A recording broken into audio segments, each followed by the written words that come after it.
साथियों, हो सकता है कि किसी साधु संत के वरदान और श्राप से आपका पालन न पड़ा हो, लेकिन सामान्य जीवन में बिल्ली के रास्ता काटने से या किसी के बददुआ देने से तो आप भली भांति परिचित होंगे और उसका प्रभाव पड़ा होगा। लेकिन ऐसे भी कुछ व्यक्ति होते हैं जिन पर इनका असर नहीं पड़ता, वे इन सबको इग्नोर कर देते हैं, इन सब बातों को मानते हैं नहीं। आज की इस चर्चा में हम इसके पीछे जो विज्ञान होता है उसकी बात करेंगे और किन व्यक्तियों पर इसका प्रभाव पड़ता है और किन व्यक्तियों पर इसका प्रभाव नहीं पड़ता और वे इसको इग्नोर कर पाते हैं, इसकी पूरी डिटेल में चर्चा करेंगे। आपके समक्ष धर्म, जीवन, मनोविज्ञान, अध्यात्म संबंधित वीडियो लेकर आता हूं।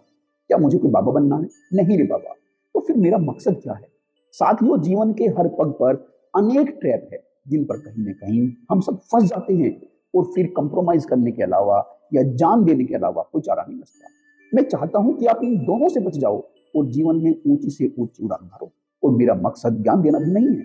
मैं तो बस ये चाहता हूं कि आप 24 घंटे में से 24 मिनट स्वाध्याय के लिए अपने मन और अस्तित्व की गहराइयों में झांकने के लिए समय निकालें और अपने अंदर के अवतार को प्रकट करने दें, क्योंकि तुम वह हो, दाउ आर दैट।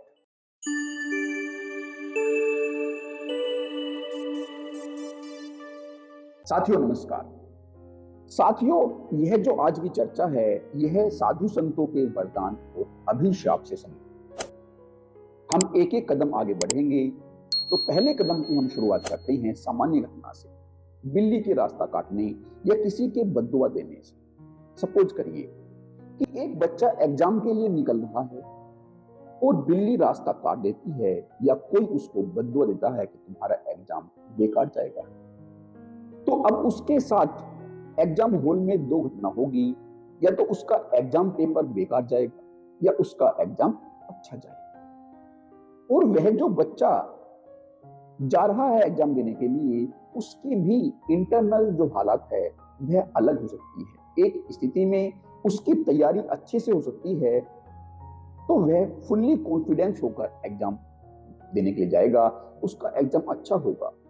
तो फिर वह इन सब बातों को इग्नोर कर पाएगा। उसके अंदर कॉन्फिडेंस है, उसने इन घटनाओं को इग्नोर किया, उसका एग्जाम अच्छा गया, फिर उसने इस पूरी घटना को इग्नोर कर दिया। वहीं दूसरी तरफ जिसकी तैयारी अच्छे से नहीं है, उसके साथ ये घटना घटी, क्योंकि उसका कॉन्फिडेंस लूज है, इसलिए उसने इन घटनाओं को पकड़ लिया। वह एग्जाम हॉल में गया, उसका एग्जाम पेपर बेकार हुआ। फिर पूरी घटना को उसने जोड़ लिया और उसके अंदर यह घटना गहरी हो गई। तो साथियों, जिस बच्चे का एग्जाम अच्छा गया, ऐसा नहीं है कि उस पर इस घटना ने प्रभाव नहीं डाला, और जिस बच्चे का एग्जाम बेकार गया, ऐसा नहीं है कि यह घटना का जो जोड़ना है यह उसकी मन गढ़ंत बात, उस पर प्रभाव पड़ा। दोनों ही बच्चे पर इस घटना का प्रभाव पड़ा, लेकिन एक बच्चे के अंदर कॉन्फिडेंस था, इसलिए वह इस घटना को इग्नोर कर पाया। वहीं दूसरे के अंदर कॉन्फिडेंस नहीं था, वह इस घटना को इग्नोर नहीं कर पाया। घटना दोनों पर घटी, लेकिन घटना एक तरफा नहीं घटती। घटना अपनी तरफ से घटती है और जिस पर घटती है उसका जो अंदर का आकाश होता है वह किस स्थिति में है, स्टेबल है या अनस्टेबल है, यह इस पर भी डिपेंड करता है। जैसे यदि हमारा इम्यून सिस्टम स्ट्रोंग है तो बाहर की बीमारियां कम पकड़ती है।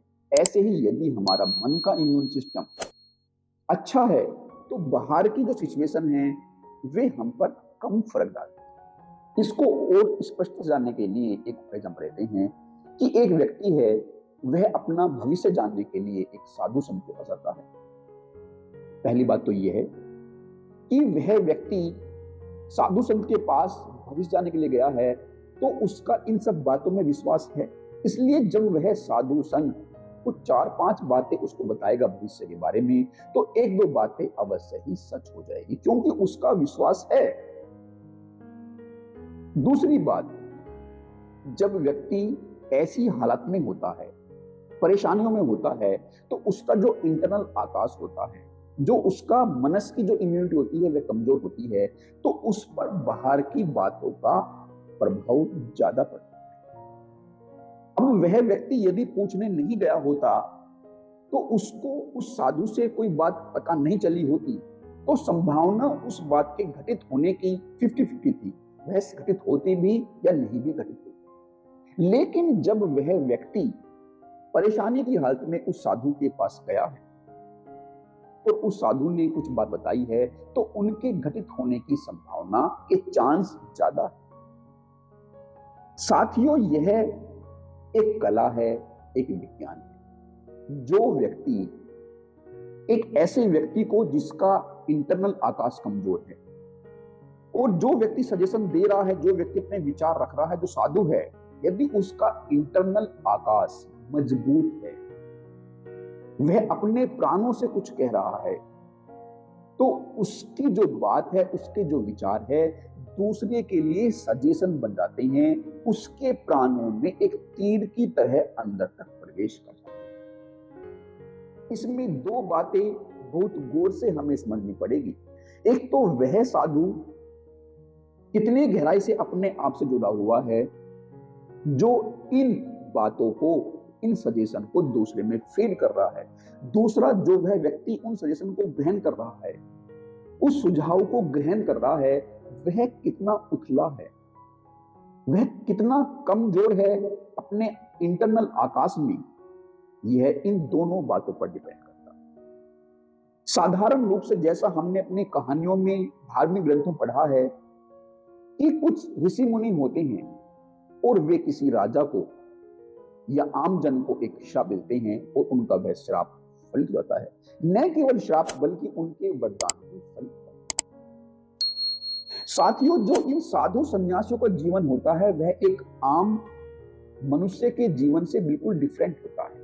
आम मनुष्य की घर गृहस्थी होती है, वहीं जो एक साधु सन्यासी होता है उसकी घर गृहस्थी, उसका साधु समाज होता है। लेकिन यदि वह साधु जिसने परिवार को छोड़ दिया है लेकिन अभी तक उसने पद नहीं छोड़ा है, वह अभी भी मंदिर के पद को पाने के लिए लड़ता झगड़ता है, तो अवश्य ही वह सामाजिक जो गृहस्थ व्यक्ति है उससे ज्यादा गहराई से अपने प्राणों जुड़ गया है, लेकिन फिर भी उसके प्राण बहुत गहराई से इस अस्तित्व से नहीं जुड़े हैं। तो यदि यह व्यक्ति जिसका अभी अहंकार विलीन नहीं हुआ है लेकिन उसने पारिवारिक संबंधों को छोड़ दिया है, जो इन सब से मुक्त हो गया है, जिसने ब्रह्मचर्य को साध लिया है, वह यदि एक साधारण आमजन को कोई वरदान या श्राप देता है तो उसका वह वरदान या श्राप फलित होता है। क्योंकि एक साधारण व्यक्ति जो एक गृहस्थ व्यक्ति है उसकी भी साधना इतनी गहरी नहीं होती कि वह अपने खुद के अस्तित्व से जुड़ पाए।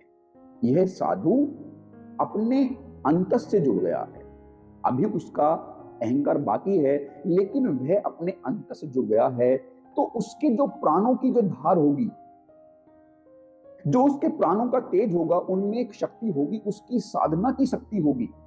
उस साधना के द्वारा ही उस साधु में एक शक्ति पनप जाती है, जन्म ले लेती है, और फिर वह उस शक्ति का क्या उपयोग करता है यह उस पर डिपेंड करता है। क्योंकि वह अभी अहंकार से मुक्त नहीं हुआ है, तो इसलिए वह अभी भी सामाजिक जो एक बंधन होते हैं, एक विराट जगत के बंधन होते हैं, लोभ के, लालच के, क्रोध के, ईर्ष्या के, इन बंधनों में जकड़ा होने की वजह से उसके जो वरदान या श्राप होंगे वे इसी कैटेगरी के होंगे और आमजन पर उनका प्रभाव पड़ेगा। क्योंकि आमजन उस भांति से उतनी डीपली अपने प्राणों से जुड़ा हुआ नहीं होता है। लेकिन यदि वह साधु अपने अहंकार को भी विलीन कर दे और इस अस्तित्व से जुड़ जाए, उसके प्राण इस अस्तित्व के प्राणों से जुड़ जाए, तो फिर जो भी वह बोलता है वह उसकी हर बात में सच्चाई होती है। और इसीलिए बहुत से धर्मों में, बल्कि सभी धर्मों में, इस साधना तक पहुंचने से पहले व्यक्ति के हृदय को शुद्ध करने की एक प्रक्रिया होती है, ताकि उसका शुद्धिकरण हो सके, उसका द्वेष मिट सके, उसके अंदर करुणा जन्म ले सके। क्योंकि वह इस अस्तित्व से इतनी गहराई से जुड़ गया होता है कि उसकी हर बात सही बात हो जाती है। इसलिए उसकी साधना में करुणा का, मैत्री का, मुदिता का और उपेक्षा का, इंडिफरेंस का एक साधना होती है, ताकि वह इन सब साधनाओं से, इन स्टेज से गुजरे, और जब वह इस अस्तित्व से जुड़े, उसके प्राण और गहराई से अपनी जड़ों से जुड़े, तो फिर वह इस जगत के लिए अच्छा करता है। साथियों, मैं उम्मीद करता हूं कि यह जो पूरी चर्चा आज हमने साथ साथ की है, इस चर्चा को जब आप अपने सामान्य जीवन की घटनाओं से, धार्मिक ग्रंथों की घटनाओं से जोड़ने का प्रयास करेंगे, तो जो मैं कहना चाह रहा हूं, आप उन बातों को और गहराई समझ पाएंगे।